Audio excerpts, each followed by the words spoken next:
Hello, and welcome to your next episode of the East Kentucky Works podcast. I am one of your co hosts, Jennifer Breeze, and we are so excited to have you here today. This is going to be a great episode for anybody that is an employer or a job seeker here in Eastern Kentucky. I am Jason Kaiser, and we are here with Tonia and Jeremy, our job entry retention support specialists.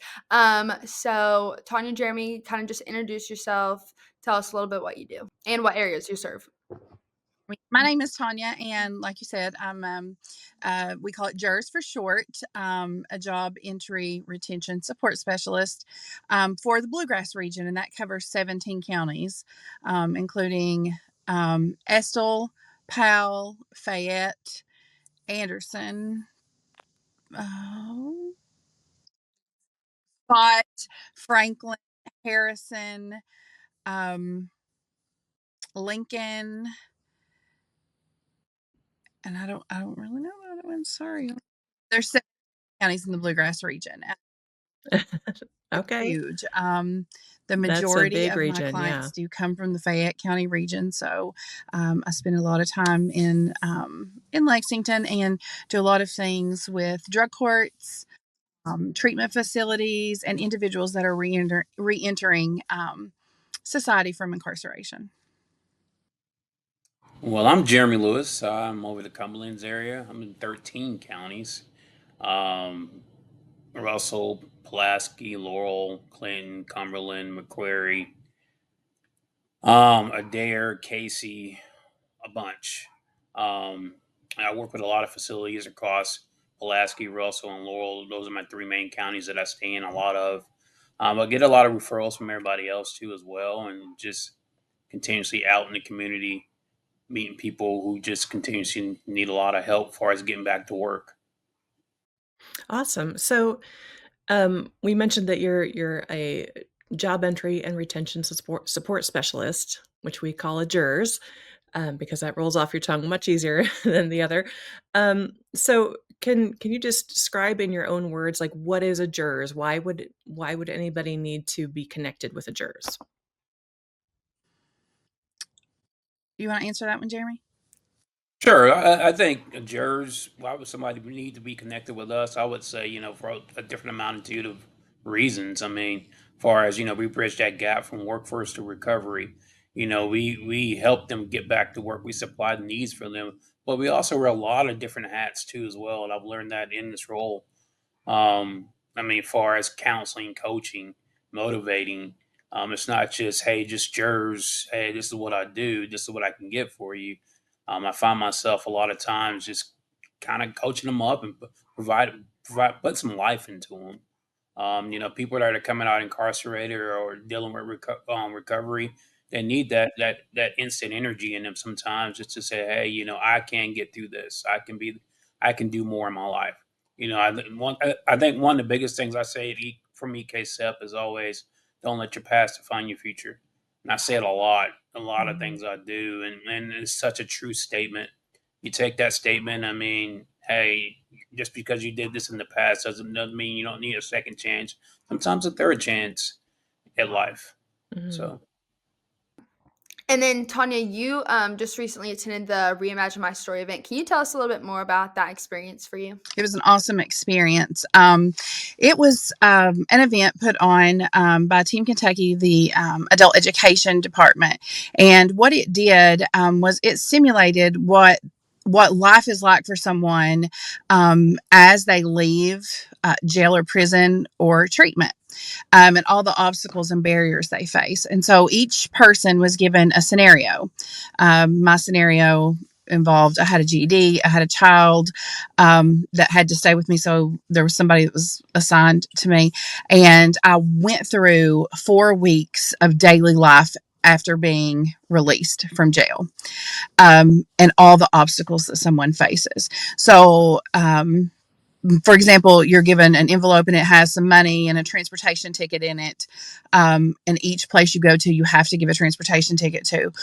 Well, one of the obstacles that I knew people faced, but I did not know really how far reaching that was that on my week one, I was assigned to go to a parole officer, but I didn't have an ID. In my packet, they purposefully left out the ID.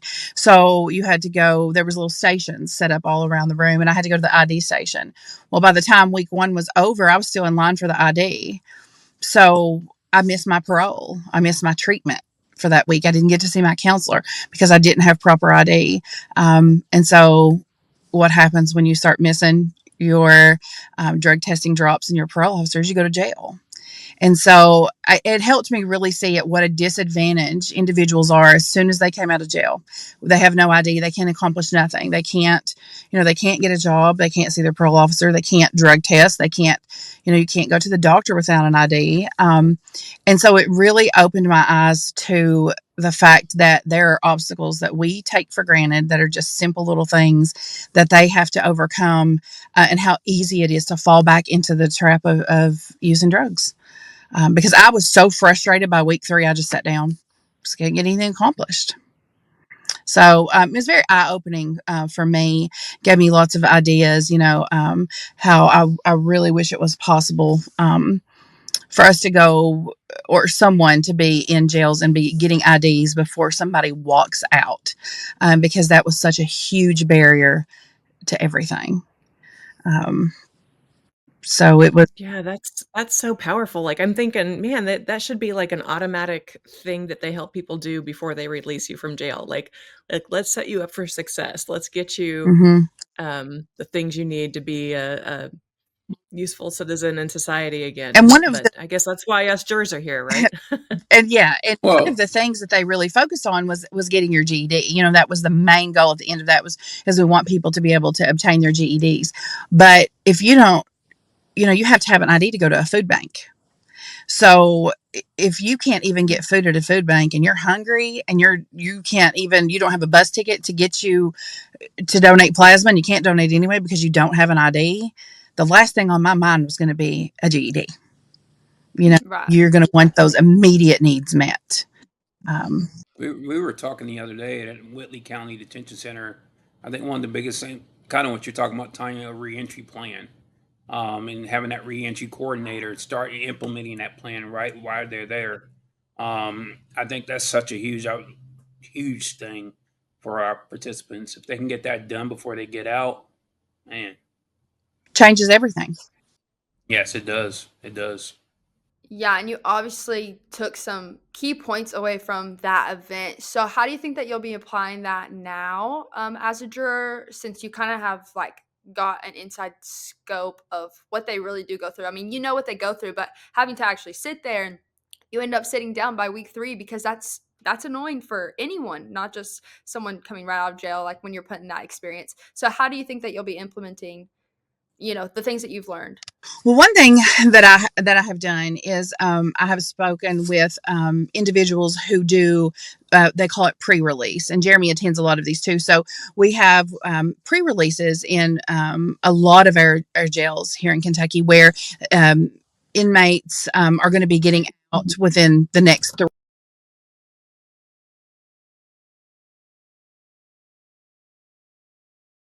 with the folks that are in jail awaiting release.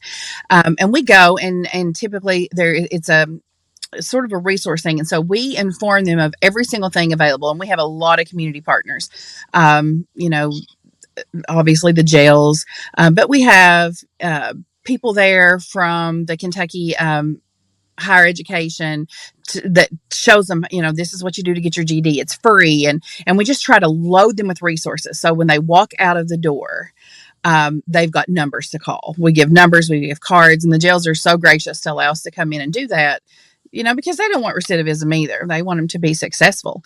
And so, one of the people we work with, Jeremy and I both work with, her name's Alana Reynolds. We've talked a lot about, at those pre-releases, possibly being able to maybe start the process for an ID. I mean, because we do help pay for identification for individuals. But there's these regional offices and all these things that they have to go through. You have to have an appointment in Lexington. Sometimes if you don't have an appointment, you can wait 8 or 9 hours.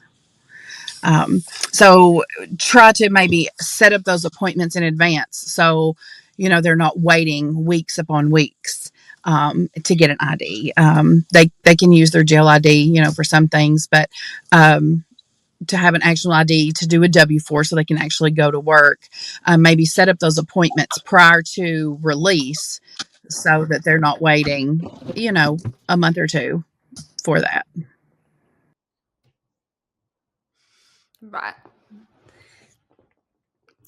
So what are, like, in your guys' line of work, being a jurist, what are some of the common misconceptions people have, about individuals who are re-entering the workforce? We talk a lot about second chance employers and things like that. So, if you were an employer, um, what would you say to somebody, or if you were talking to an employer, what would you say to them about taking that somebody that was re-entering the One workforce? of the things that I always try to remind people is we all make mistakes. But we all make mistakes. But without another chance, how's somebody going to prove who they are or what they are? Sometimes the best employees are people who face that kind of adversity. But not only that, we know that one of the number one ways to stop a relapse into substance use is by gainful employment. When people have gainful employment, they're much less likely to use. Um, because they get in a routine, they have money coming in, they start to gain the things back in recovery that they lost in their addiction. So it takes up their time, their energy. They start to feel proud of who they are, proud of what they're doing. So I think I would just like, I would often remind people that everybody deserves a second chance. And look at the confidence you give them by just giving them a job, man. I've employed people in the past when I worked in restaurants, and just like Tanya said, when they start making money and they can take care of their families, and man, I've accomplished something in life. That's a huge win. Mhm. Yeah. And so if somebody's in recovery or reentering from jail or both, and feeling like, gosh, nobody's going to hire me, where can I get a job? I have a record or I have, all these issues I'm facing. You guys actually are connected with a pretty broad range of employers who are willing to take on people that need a second chance. Is that correct? Yes. I had somebody last week actually call me. He'd been looking for a job for 3 weeks. And he said, I got your number from a guy at Sparrow Health in Wayne County. He's like, I've been looking for employment. Just nobody will hire me based on my background. He had a ton of things in his background, about 3 pages long.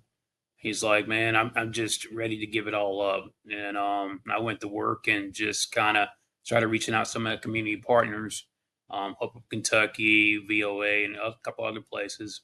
And we actually, a day later, we were able to land him a job at Toyota. He was man, he was so happy. He said, "Just thank you for your effort. What you put into me. You instilled a lot of faith in me. Just you didn't give up, and you helped me land a job." And right there, that's so rewarding, man. And that's one of the greatest parts of our jobs when we see people have success stories like that. I mean, it make it for me right now. I'm getting chills all over my body just sitting there just thinking about it because it's such a great story. So Yeah, that's a fantastic story, and, like, what a quick turnaround, and if I'm not mistaken, that's a pretty, solid paying job too, like, yes, it it's is. not minimum wage, t we're talking, like, that's great, that's a sustainable income, and, what it's such a powerful story.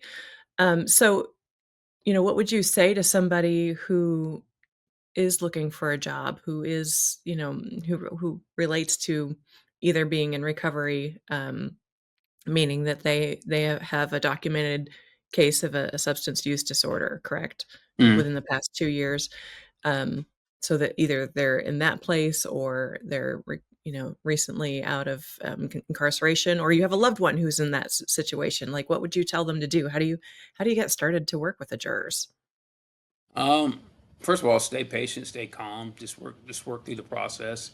I think when you visit a client or you wherever you decide to meet them at, whether facility, your library, whatever that may look like, you just gotta provide patience. You gotta know that they're going to steal your faith in you, right? So they got to trust you, and just Mhm. work through the process. Okay, cool. Yeah. If you could change one thing to make the reentry process smoother, obviously we've heard you guys talk about how, it is hard and there are so many barriers. So if you can make the process smoother for your clients, one thing, what would it be? The reentry plan, as I spoke about earlier, I think that's huge. Like I said, when a bunch of us partners were talking about it, and as we talked with some ladies at Whitley last week, and I mean, I just think starting there, you're starting the process. You're not getting out of jail at 3 o'clock in the morning, just with the clothes that you have on. You have no ID. You have nothing to rely on. Some places will come get you. And as we go to these pre-release meetings, we tell them that. Some places will come get you at 3 in the morning. Now you have an option for transportation, right? But if you got an ID in transportation, you're getting out. Now you're starting to able to work yourself for getting in the workforce. So I really think that reentry plan, and like I said, I know some jails have reentry coordinators. If you started that process, I think it will make a huge, huge, tremendous jump far as helping those participants when they get out. Yeah, that's great. And then our last question we have for you guys is, what is the most rewarding part of your guys' job? Mm. It's a tough one. The most rewarding part for me is watching people gain their independence and their life back. People that have had no hope all of a sudden have hope. I had a young lady, my very first client at EKCEP, and I met her at Fayette County Drug Court, and she couldn't even look for a job because she had no transportation. She had burned all the bridges with her family, so she had absolutely no way of even paying for transportation. So we got her a bicycle, and she drove that bike to NA meetings, to AA meetings, and to apply for jobs. She got a job at an ice cream store, where we were able to purchase her non-slip shoes, all the things that she needed for work, because she hadn't had a job in 6 years. She completed that job. I mean, she could worked that job until last month, when I get a call from her, because we also paid for her peer support certification, and she got hired at a treatment center in Lexington. And she also has visitation rights back with her kids. So watching her go from somebody who was like, I don't know what I'm going to do, I can't even get to a meeting. And my parole officer, I have to have these signed, and I don't know what to do. Just tough it out and ride a bicycle, and it was sweltering in August, and her doing all that, and then being able to complete her peer support certification and get a job. It's just amazing to just watch that kind of transformation in somebody's lives. Those bikes, man, that we provide for participants. At first people were like, I don't want a bike. I don't want to ride a bike anywhere. You know what I mean? But those bikes get you from A to B. I had a client as well. His name, actually, I won't say his name, but he's a 55-year-old man, and he was down in hope. Um, he told me that people told him that he would never amount to anything, and I always remember this story. And I took him his bike and a pair of silver resistant shoes. We got him a job down here at Popeyes here in Somerset, and and when I took that bike and those shoes, I mean, he hugged my neck. He's like, "Can I hug your neck?" I'm like, "Man, hug my." I'm like, "All right, yeah, that's fine." you know. But he teared up. I mean, I never forget it. The tears that fall down his face. I mean, about to have me crying too, because it was such an emotional thing just to see that. You know, this is what it's all about. This is what we do as jurors, and that's what's so rewarding about our job. The hope, the seed that we plant in people's lives. I can't.